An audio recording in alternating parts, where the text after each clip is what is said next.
The same reason that makes you ask these questions and makes me answer them. Wisdom, love, truth.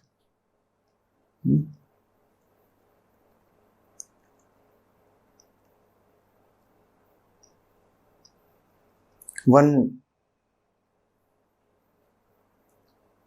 is fettered, one is shackled.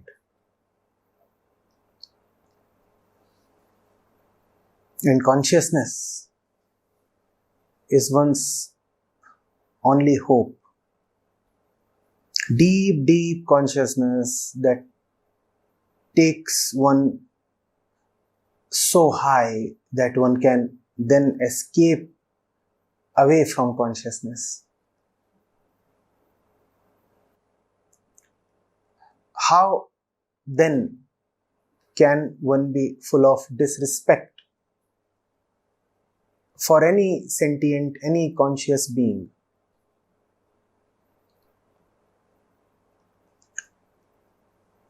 If you look into the eyes of an animal and do not see your own face, then you are a blind one, and blind ones are not supposed to reach destinations.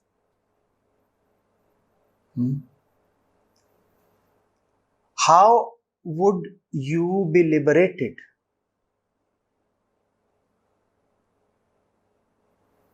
if you do not have compassion towards yourself?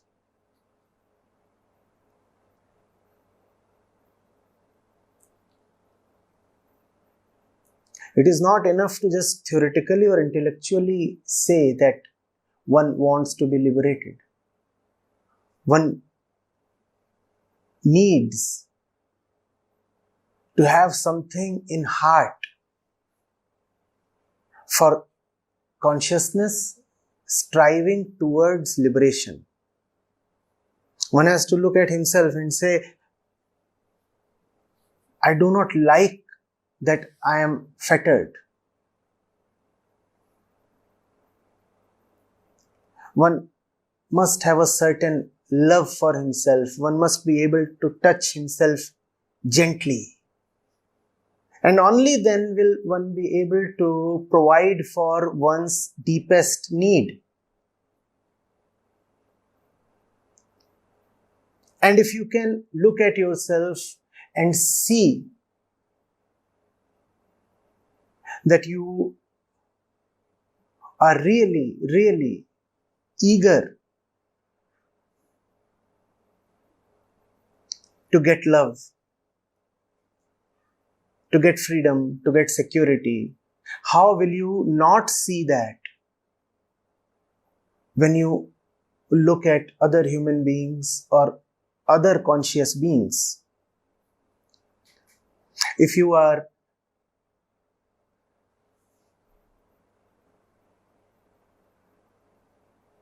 violent towards other beings, it only means that you are violent towards yourself as well, because you and the other being are essentially one. The differences are countless but worthless. You look at yourself and you look at a parrot or a goat or any small living being. These eyes, as biological instruments, will only show you differences between yourself and the other creature. But if you have wisdom and compassion, you will see a great similarity. Both of you are hungry for love and liberation.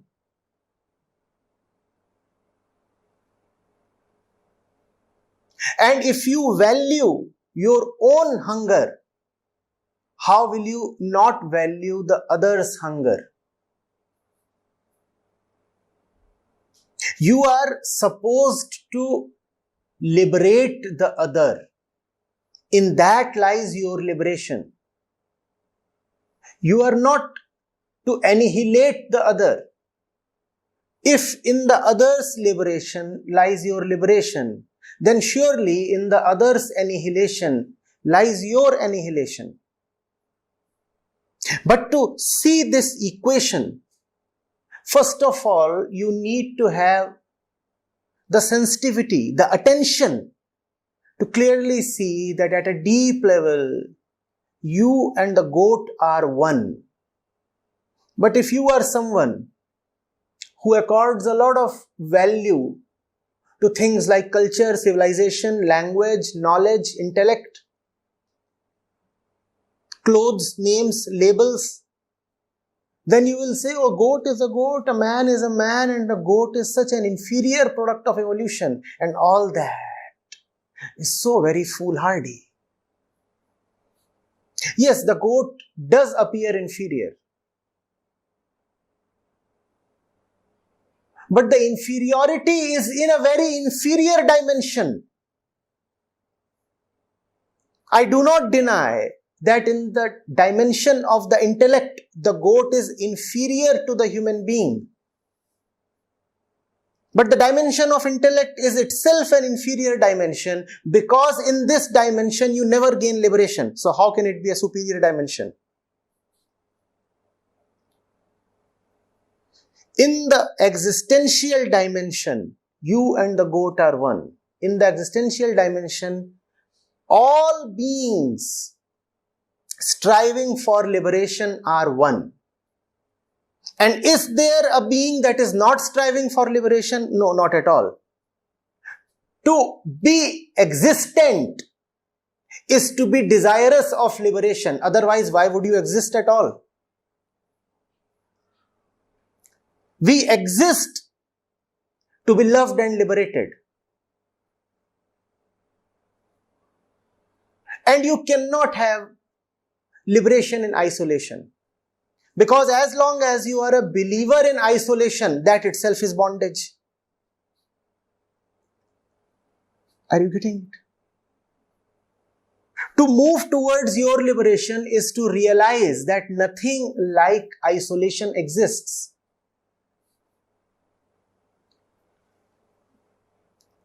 Your deepest desire is also the deepest desire of your neighbor.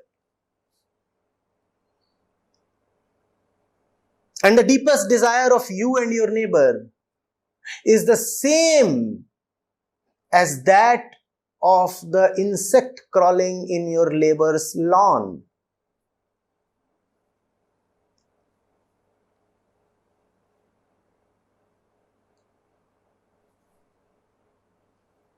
And of the bird perched on your terrace.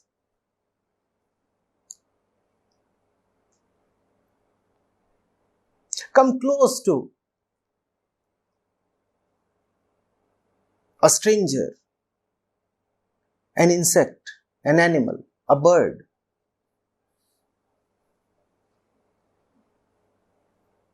Spend time with them without bias. And it will become very difficult for you to say that the animal is not a person.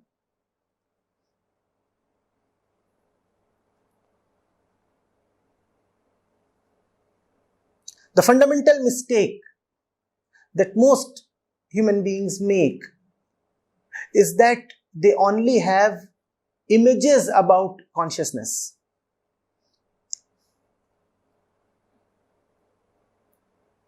We never actually get close to the conscious beings that we kill and exploit for food or convenience. So we do not even have the basic respect, the courtesy, the decency to refer to animals properly. We look at an elephant and say, it is moving. Is the elephant a machine?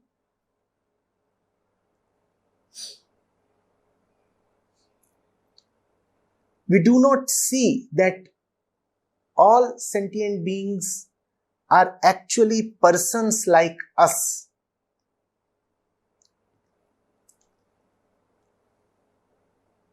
Mostly we do not see. And when we are compelled to see, we pretend that we have not seen. Because if we admit that we have seen, then we will have to mend our ways, and that is inconvenient.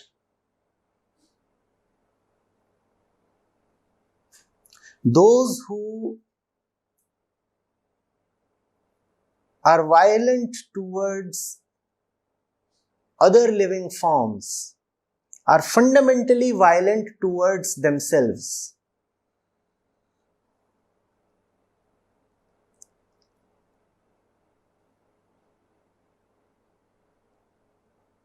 Do not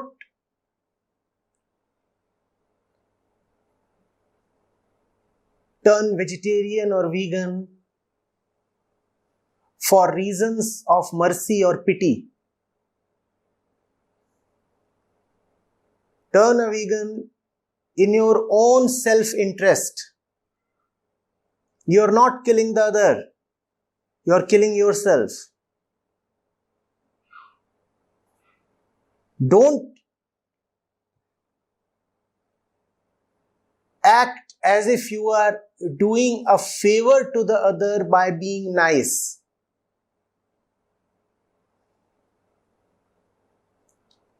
If you are decent to the other, then it is yourself you are helping. You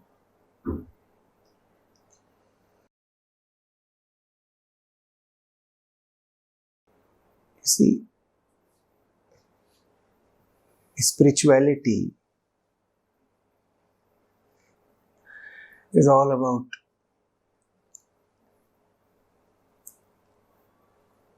freedom from suffering, or is it not?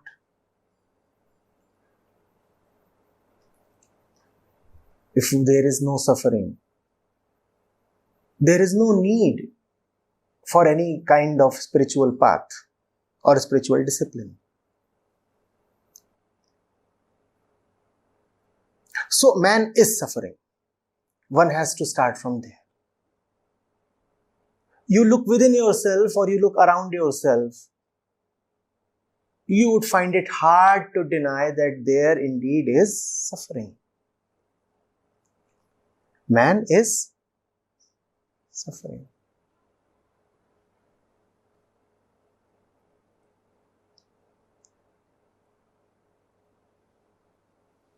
And at the same time, suffering cannot be one's utter destiny.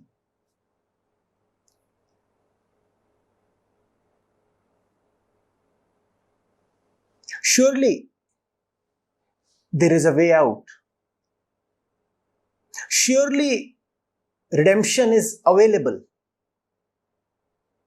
And if redemption is available, and man is still suffering, it shows that man is somewhere making wrong choices.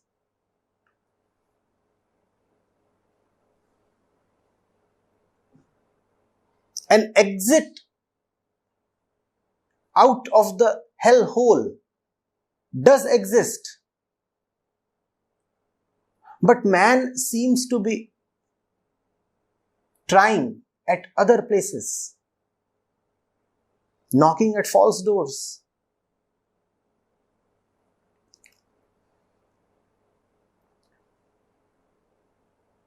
When you are exploiting the other, it is for self-gratification, not for self-liberation. And if liberation is your goal, then how can you spend your energy just pleasing yourself?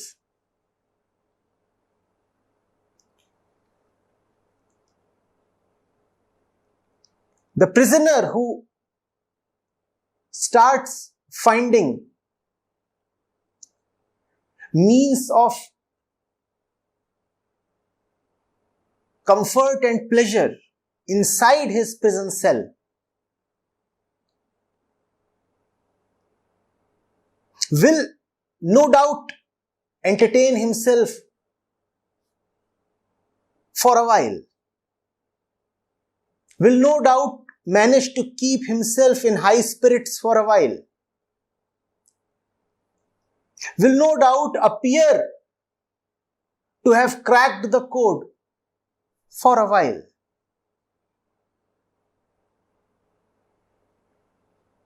But one thing is certain, he would remain within the prison. Within the prison, he might consider himself an achiever. And so might the others. But if the one and only worthy goal was to break out of the prison, then his life has been an utter failure. Tell me, why does man exploit man? Tell me, why are we so insecure? Tell me, why is cutting the best deal possible such an important thing with us? Tell me, what is it that we mean by trying to make it big? We are just trying to have a good time inside the prison cell. And then there are the trees, the rivers, the mountains, the fish, the birds, the jungles.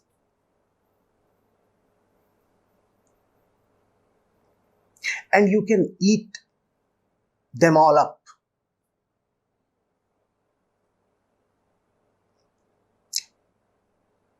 See something alluring, snap it up, spit it out. And all of that within the prison.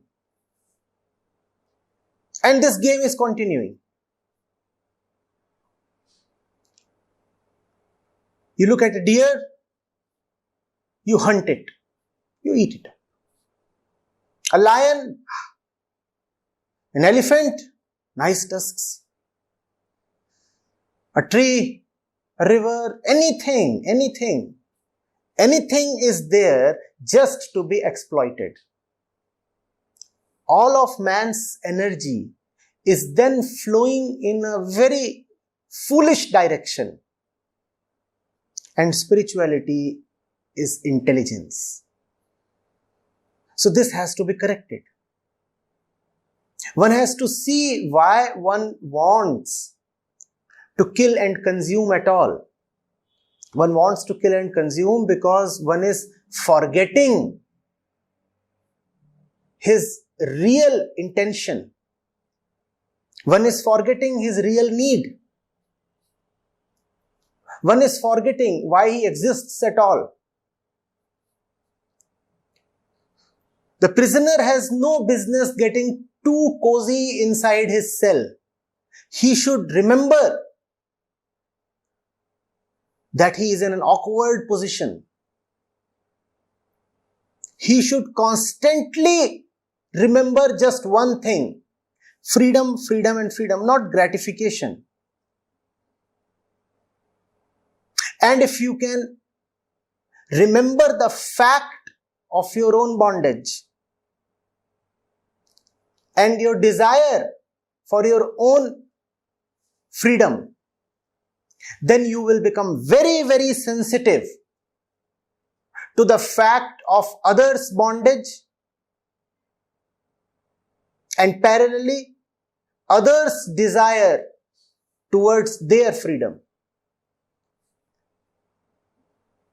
If a prisoner in his cell is constantly remembering his freedom, then he would pass on the same message to his fellow prisoners, to the other inmates. He would not tempt them or encourage them to just have a jolly time. If you remember that you must fly free, you also clearly see that the others here too must fly free. Then you want it not only for yourself, you want it for others as well. And I repeat, the existential game is such that you cannot just plan it out for only yourself.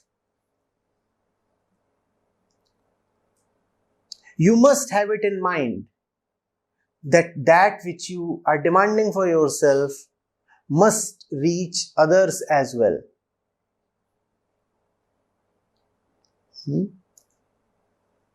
Compassion and spirituality are so very intimate. And in today's time,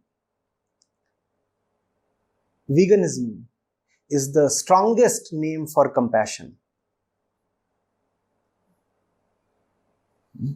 You cannot be spiritual and violent at the same time. You cannot be spiritual and a flesh eater at the same time.